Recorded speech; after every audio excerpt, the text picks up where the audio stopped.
he said to her, and his words were exactly, "Mamma, I cannot understand for the life of us why Charles would choose Camilla over you." Even Charles's father, Prince Philip, wrote to her saying, "I cannot imagine anyone in their right mind leaving you for Camilla." The royal family's experiences with divorce reveal the profound impact it can have, particularly as the Queen observed the complexities of love and separation firsthand. I think there was a big gulf in understanding, but having said that, the Queen was early on the closest witness to where divorce can land you and what happens when divorce overlaps. He was highly nervous about even approaching girls, so it had to be the other way around. Any woman who could actually grab him by the scruff of the neck and drag him into the bedroom was going to win every time. The polo fields around Windsor were just filled with these girls who were absolutely desperate to get into bed with Prince Charles, but the only people that he really looked at were the girls who were a bit unusual, and certainly Camilla was one of those. She turned up wearing a pair of jeans held up with a safety pin, and her hair was all over the place, and there was that magnetic attraction. One of the most challenging legacies for Charles to navigate is the enduring model of marriage exemplified by his parents, Queen Elizabeth and Prince Philip.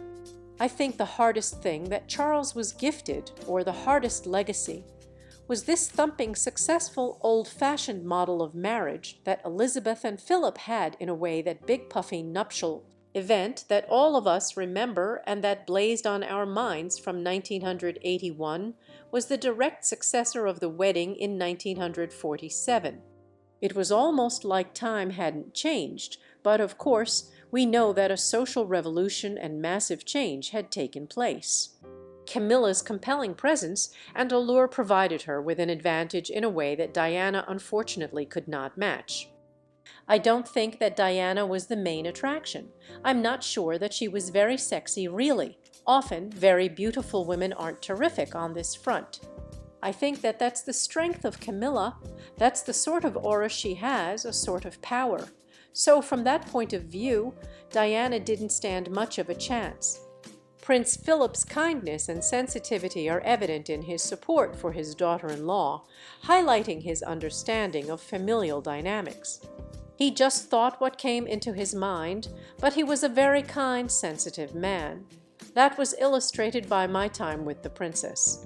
Of course, during her divorce, the Queen and Prince Philip sided with their daughter-in-law, not with their son.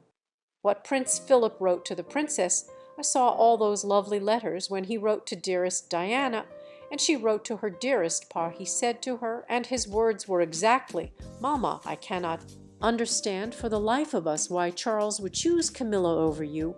That was his stand. That's what he felt. That's what he wrote. So the Queen was well versed in the fallout from an unhappy marriage and how that was going to impact the monarchy. Philip himself, you know, his own parents didn't stay married. They didn't divorce, but they were separated. They lived in separate countries, so they were very aware of marriages that didn't work. I think there was a degree to which Philip and Elizabeth, as their generation did, thought, you know, come on, suck it up, get on with it. You know, monarchy is bigger than marriage in some respects. It's a contract. It's not necessarily all about love and romance, and marriage is bigger than monogamy, you know.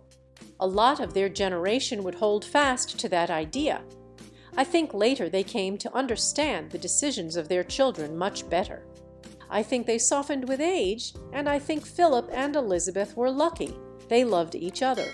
They loved each other differently. Elizabeth loved Philip, properly crushed on him, and she won her crush, and Philip loved Elizabeth. She changed his life. The marriage of Philip and Elizabeth reflects the norms and values of their generation, even under the unique pressures of royal life. I think they'll be fine domestically, because we've got font. The thing is, Philip and Elizabeth were a product of their generation. Their marriage was a product of their generation. The way they lived their life, even though they had this exceptional monarchy umbrella, Charles is the product of his generation. 50% of them got divorced. He was one of them, ditto Camilla. You know, he drinks a bit of wine. He has a bit of a laugh. You kind of got fond of him. He had his eccentric hobbies that have come good.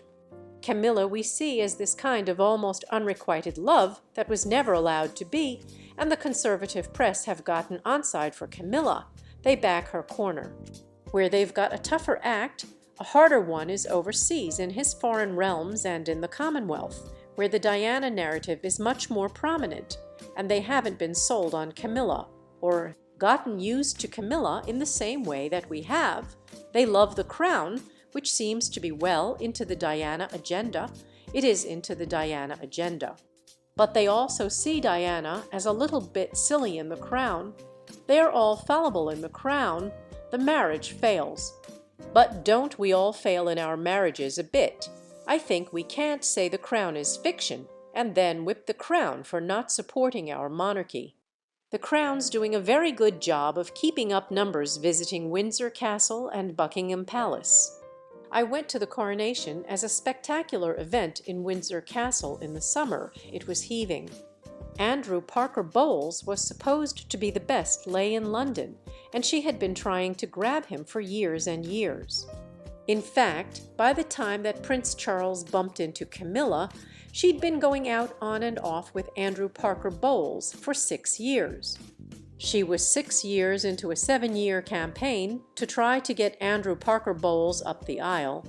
She knew she could never marry Prince Charles because she wasn't a virgin. She was not sufficiently aristocratic enough, and she knew jolly well that the courtiers who were looking for a wife for Prince Charles wanted somebody whose face could go on a postage stamp, and hers was not a photographic portrait. The Windsors often viewed themselves through an aristocratic lens, which contrasts sharply with the middle-class perception that has persisted over generations.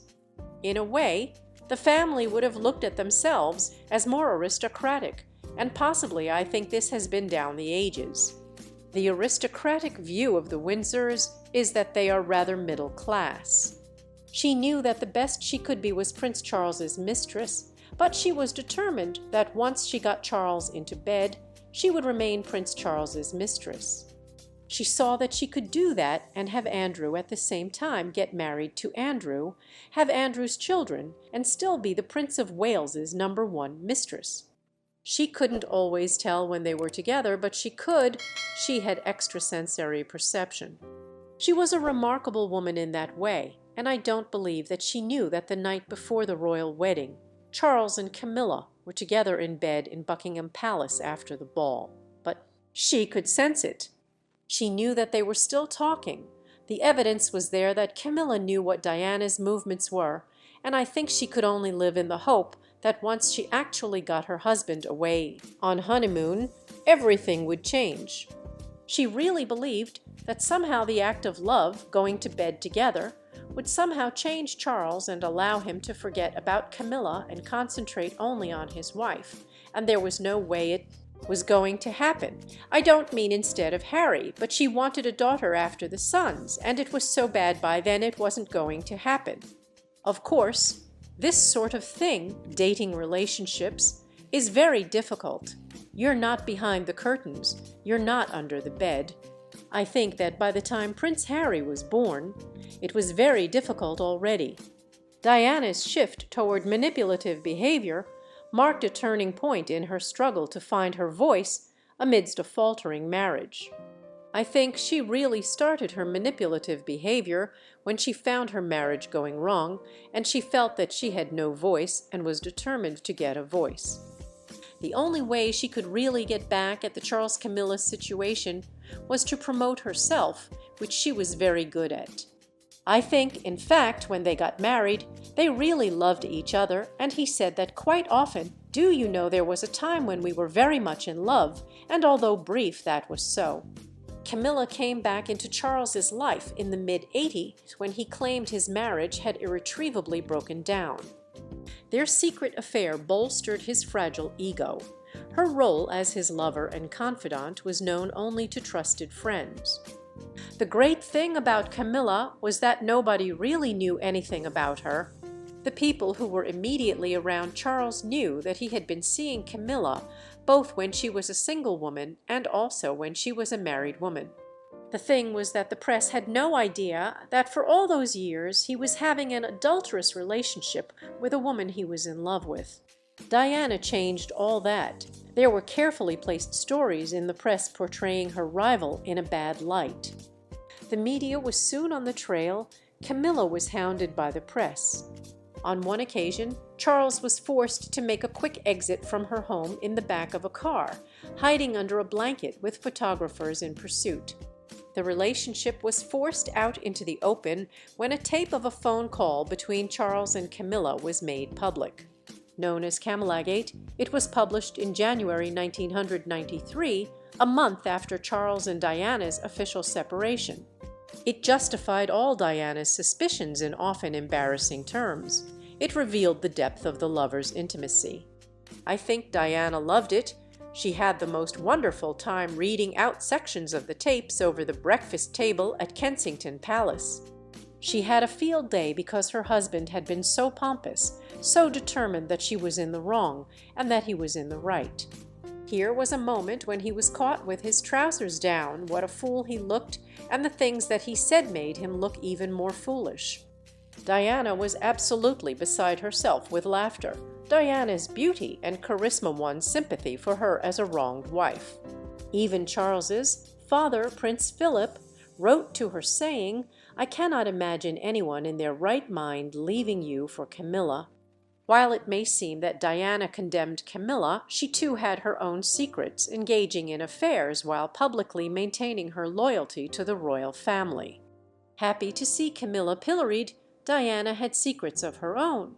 While superficially supporting the Queen and the royal family, Diana indulged in a series of ill-judged affairs.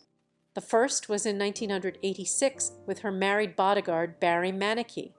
As her marriage collapsed, she sought comfort from the man whose job kept him at her side.